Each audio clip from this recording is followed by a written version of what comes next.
Salut à tous, ici c'est Toniol et si je suis là aujourd'hui, c'est pour vous parler et vous présenter le nouveau joujou de la nouvelle gamme de la marque Sequitor, donc le Gladius. Donc c'est, alors on ne verra pas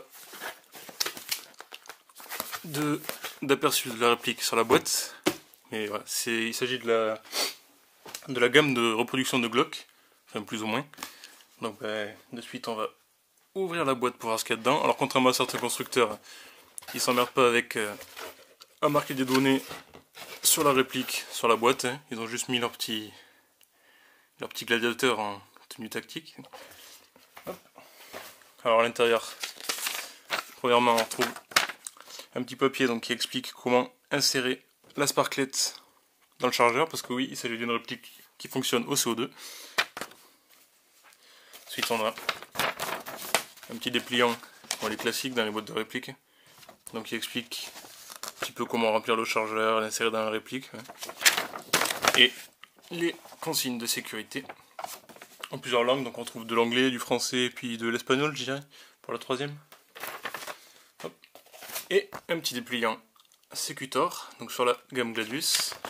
On retrouve leur magnifique version bronze, la prochaine dans ma collection je pense, hein. On va pas se mentir. On retrouve quelques petites informations comme le bouton de rétention du chargeur, comment s'ouvre le talon du chargeur parce que c'est par là qu'on insère la sparklette, comment on insère la sparklette et comment on referme le chargeur.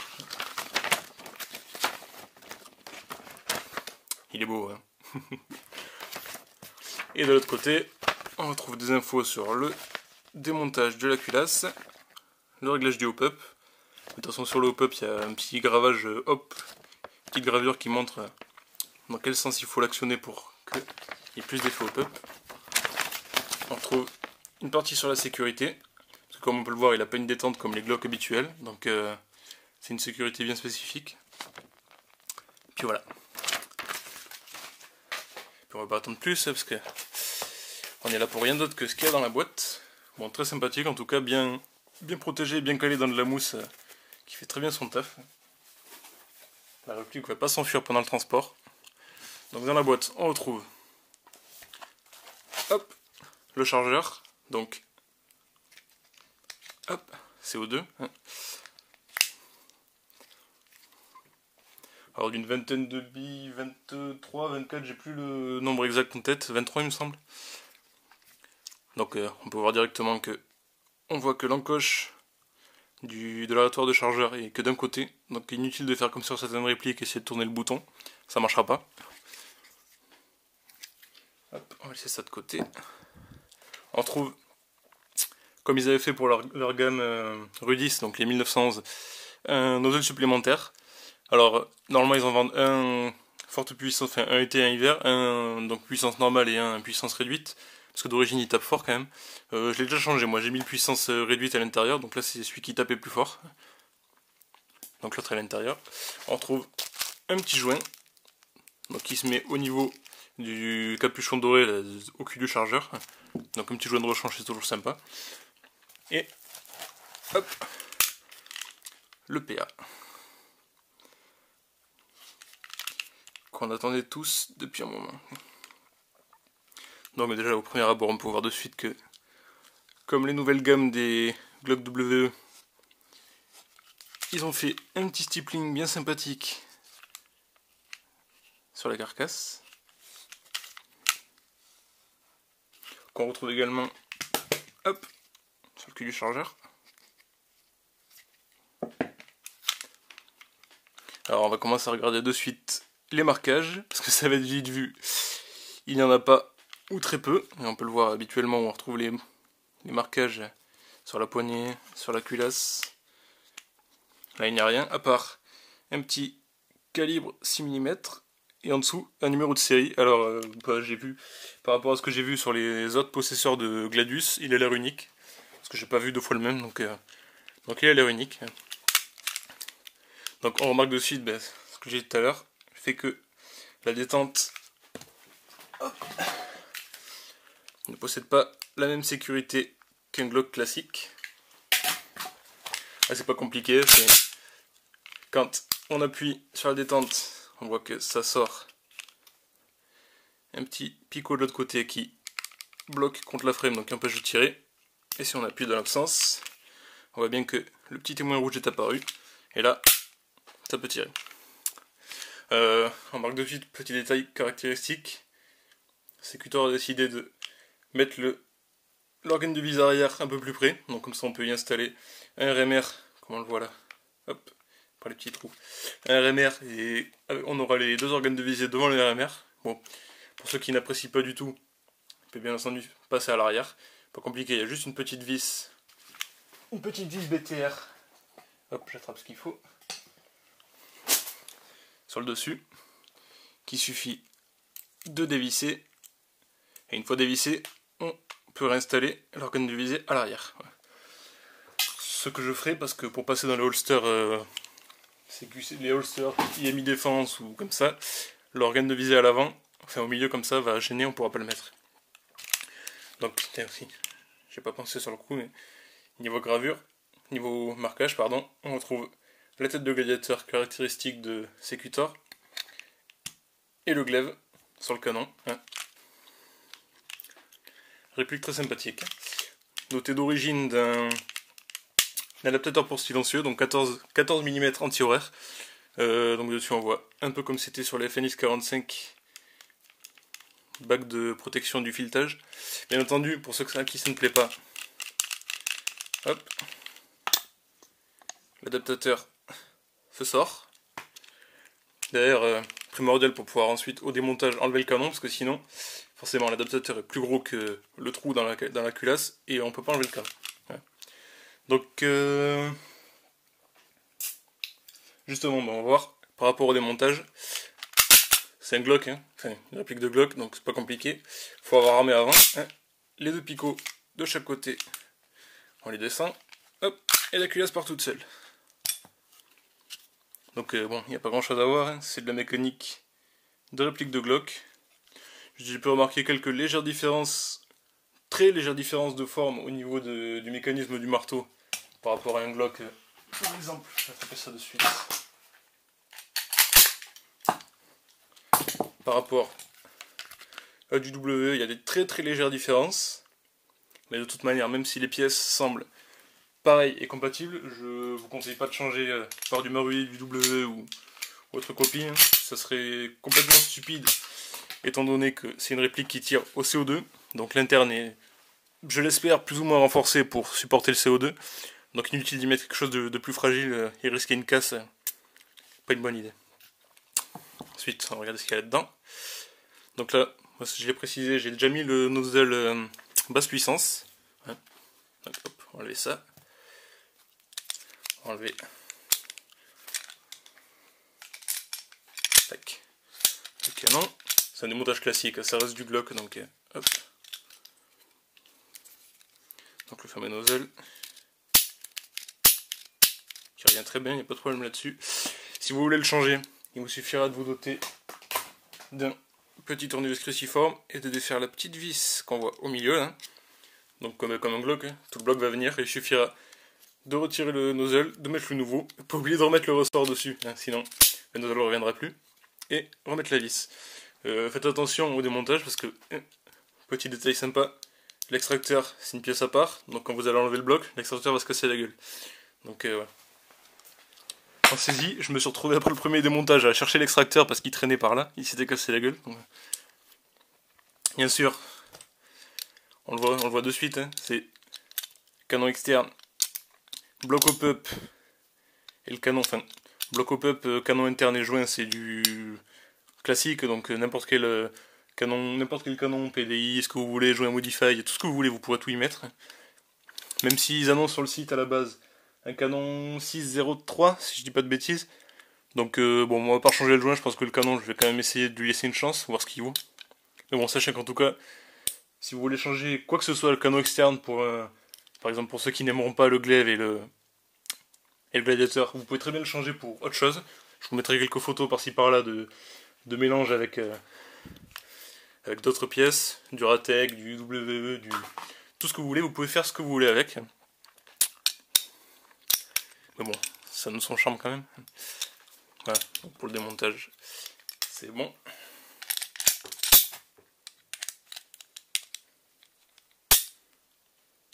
Alors si, tant que j'y pense d'ailleurs, je parlais tout à l'heure des organes de visée, à savoir que, je glisserai une petite photo aussi, ils sont phosphorescents. Donc s'ils ont été éclairés suffisamment bien et longtemps, une fois que vous allez rentrer par exemple en bâtiment, dans une pièce sombre, ce que vous les verrez briller super bien. Donc petite attention sympathique de la part de Secutor, ils ne le font pas tous, c'est bien dommage, parce que c'est bien pratique. Tant qu'il est dans les mains, j'en profiter pour vous dire que, hop,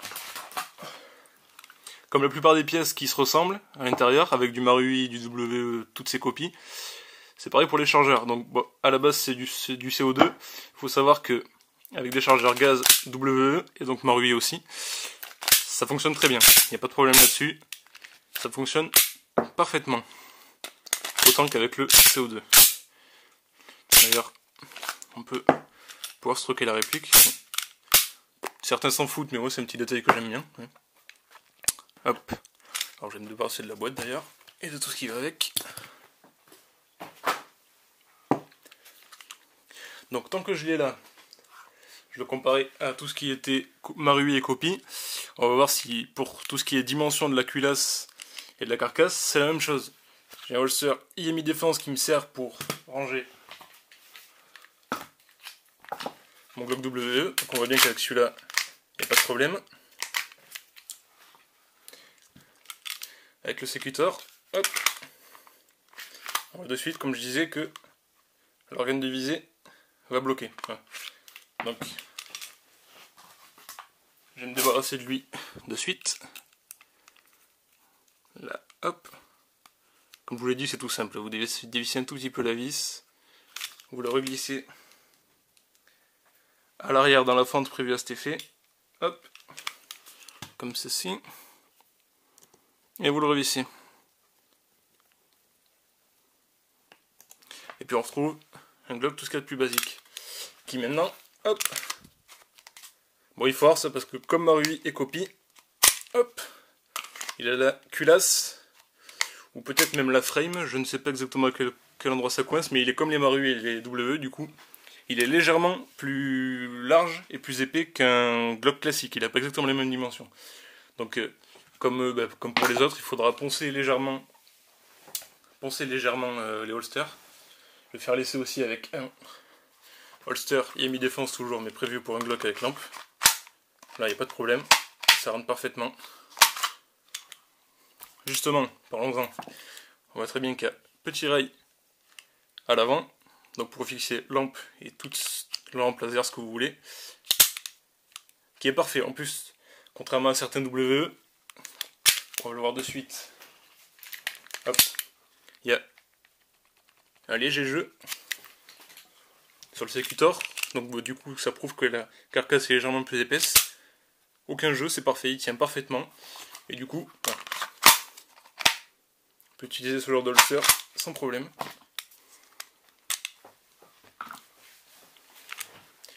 Donc un produit très bien fait franchement. Au vu de donc l'interne est tout en alliage et la culasse aussi. Au vu du poids, je pense pas que ce soit de l'acier malheureusement.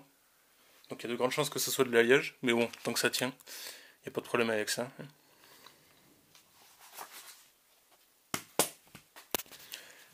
Alors j'en profite tant que j'y pense. Je sais pas exactement ce qu'il y a eu, donc j'ai vu qu'avec les autres possesseurs, premièrement c'était pas le cas, mais avec les premiers tiers, il y a un moment où je mettrai peut-être quelques photos, j'ai la culasse qui s'est retrouvée bloquée en arrière avec le nozzle en vrac, et en fait je ne sais pas pourquoi, j'ai le ressort du nozzle, je vais l'avoir qui traîne par là, voilà, le nozzle s'est bloqué en avant et le ressort s'est complètement mis en vrac. Donc je l'ai changé. Comme je suis un fan de Glock, j'ai des tonnes de pièces de Glock qui traînent par-ci par-là, enfin de répliques de Glock, donc je l'ai changé de suite. Bon, j'en ai parlé chez Secutor, j'attends une réponse de leur part, j'espère que ça viendra vite. Mais voilà, depuis ça l'a pas refait, il n'y a pas de problème, il retire nickel, et je vais vous montrer ça de suite d'ailleurs. On va y mettre une petite sparklette. Donc sur le manuel il vous explique, vous voyez, il y a deux bagues, une dorée et une grise à l'intérieur. Alors il faut serrer les deux ensemble jusqu'à ce que ça vienne en contact contre la sparklette, et une fois seulement on visse la argentée au milieu, c'est elle qui va venir percuter la sparklette, et après on la redévisse. Voilà. Donc je vais faire ça de suite, pas devant la caméra, c'est toujours un peu compliqué. Alors savoir que d'après la review de Rastabat de la track, bon lui il a pas eu de problème, moi j'ai déjà eu au bout du deuxième jour une fuite sur un des joints, parce que justement les fameux joints qu'il y avait en plus dans la boîte, c'est les deux joints toriques transparents qui sont ici et là. Moi j'ai eu le premier qui était abîmé, donc je l'ai de suite changé, donc j'ai plus de fuite, j'avais une fuite au début, mais maintenant ça va nickel.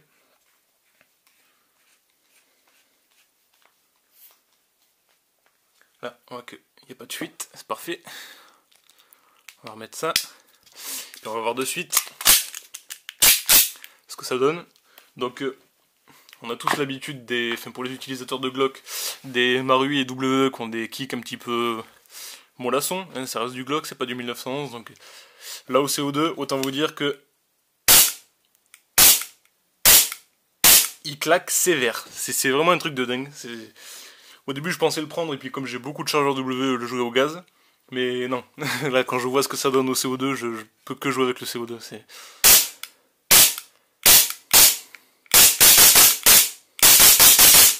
Vraiment, c'est un truc de dingue. Franchement, un régal. Faut savoir que je l'ai passé au Chrony. Alors je mettrai des photos des résultats, parce que c'est toujours compliqué de filmer le Chrony, tout ça. Donc je mettrai les photos avec le nozzle d'origine, donc le premier qui était monté. Je sortais aux alentours de 300, entre 350 et 330, moi c'est assez... Ça a diminué vite. Entre 350 du coup et 330 fps, donc ça fait beaucoup quand même. C'est moins que leur gamme Rudis, les 1911, mais c'est quand même trop pour la plupart des assauts.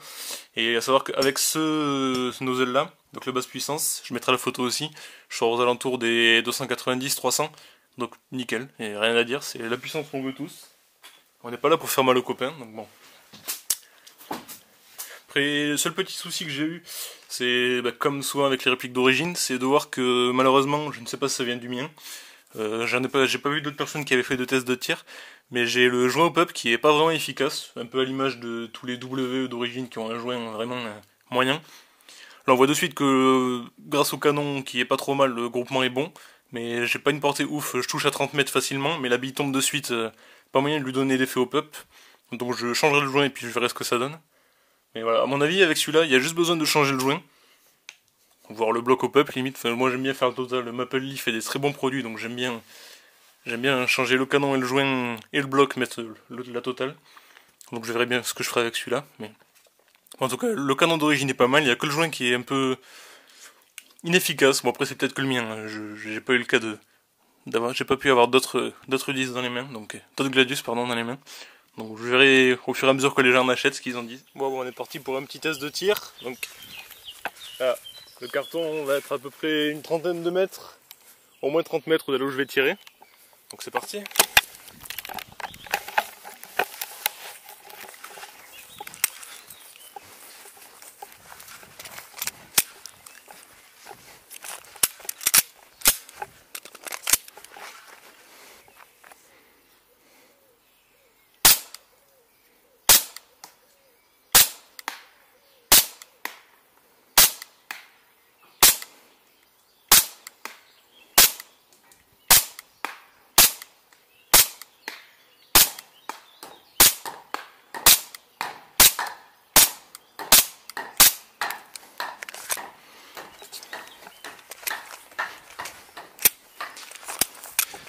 Bon, on a clairement vu que sur les 3-4 dernières billes, bon là c'est le troisième chargeur que je tire, non deuxième chargeur que je tire avec la même sparklette. Les quelques dernières billes là ont commencé à tomber vraiment avant les autres, mais sinon il n'y a pas de problème, là vous avez bien vu que... Après... Et merde. Bon ça se voit, hein. À 30 mètres on touche sans problème. De toute façon, comme la plupart des PA sur le marché maintenant. Hop. Donc voilà, une fois de plus, bon. Donc je dirais qu'on doit pouvoir faire 2 chargeurs complets, voire 2,5 avec une sparklette de CO2. Et bon les perfs, à part le joint qui est pas forcément très efficace, mais bon ça de toute façon moi je le changerai de suite. Et je vous conseille de faire pareil. Mais sinon, des perfs tout à fait raisonnables. J'ai essayé au gaz. Donc parce que comme il est censé tenir le CO2, je l'ai essayé. Donc au Nuprol 4.0 et au gaz, hop, au Protect Gaz. Donc bon, il est censé tenir le CO2, donc des gros gaz comme ça, il n'y a pas de problème, normalement. Il tire bien aussi. Avec le premier nozzle, donc qui fait sortir à 340 fps au CO2.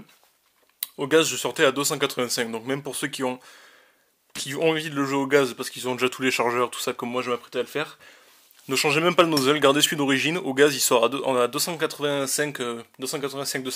fps. C'est ce qu'on demande à un PA, donc que demander de plus. Avec ça, un bon canon, un bon joint, et puis il tirera comme n'importe quel autre PA. Il n'y a pas de problème là-dessus. Alors là, après, ceux qui veulent vraiment le jouer au CO2, comme là, maintenant que j'ai essayé les perfs au CO2, même les sensations, j'ai absolument envie de le jouer au CO2. Donc changez le nozzle. C'est ce qu'il faudra. Attendez, j'ai mon portable qui me fait des siennes. Donc moi je l'avais trouvé pour un peu moins de 160 €, frais de port compris, sur la boutique Destockage Game, la boutique en ligne. Je sais que pour ceux qui sont comme moi aux alentours de Bordeaux, la boutique, je mettrai tous les liens utiles dans la description. La boutique Atlantic Airsoft, vous devrez les avoir bientôt. Donc voilà, si vous aimez bien faire fonctionner les commerçants par chez vous, plutôt que de prendre en ligne, bah, n'hésitez pas. Ça leur fait toujours plaisir. Et puis bon, ça fait vivre les commerçants du coin. C'est toujours sympa. Donc voilà, pour ceux qui s'y intéressaient vraiment, bah foncez, il coûte pas excessivement cher par rapport à certains PA. Il est joli, il est efficace, il offre des sensations, j'ai envie de dire phénoménales pour un Glock, parce que moi qui ne jure que par le W habituellement, j'ai l'habitude des perfs du W Marui, enfin des sensations W Marui, et là c'est autre chose, c'est un autre monde. Donc vraiment, n'hésitez pas. J'espère qu'il sera solide et qu'il tiendra dans le temps. Ça, je pourrais vous le dire qu'après avoir joué longtemps avec. Pour l'instant, c'est juste une présentation. Donc voilà, n'hésitez pas à le prendre. N'hésitez pas à partager cette vidéo avec tous les gens qui s'intéressent à cette réplique. Et bah, likez, dislikez, faites ce que vous voulez.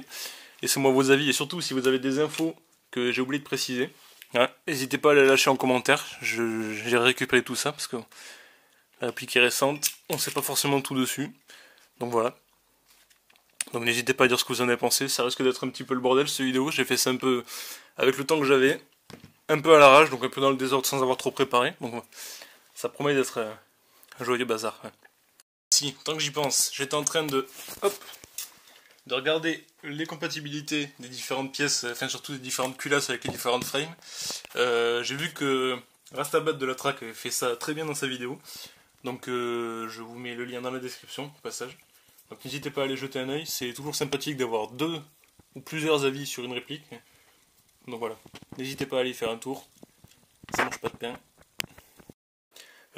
Tant que j'y suis, si jamais il y en a que ça intéresse, je pense prochainement faire une vidéo de présentation du Hog GHK. Donc JBBR. Et au passage, en profiter pour montrer comment le transformer en Hog A3, donc avec les rails, parce qu'il est vendu uniquement en version soi-disant A1, soi-disant A2 pardon, mais c'est la version A1. Et donc ils vendent juste toutes les pièces détachées, mais ils n'expliquent pas comment, il n'y a pas de tuto comment le monter ni rien, donc voilà, donc je ferai ça vite fait quand j'aurai le temps. Voilà, donc s'il y en a qui s'intéressent. Bon, sur ce, je vous dis à très vite sur les terrains pour ceux qui sont dans ma région, et puis les autres, un jour peut-être. Ciao.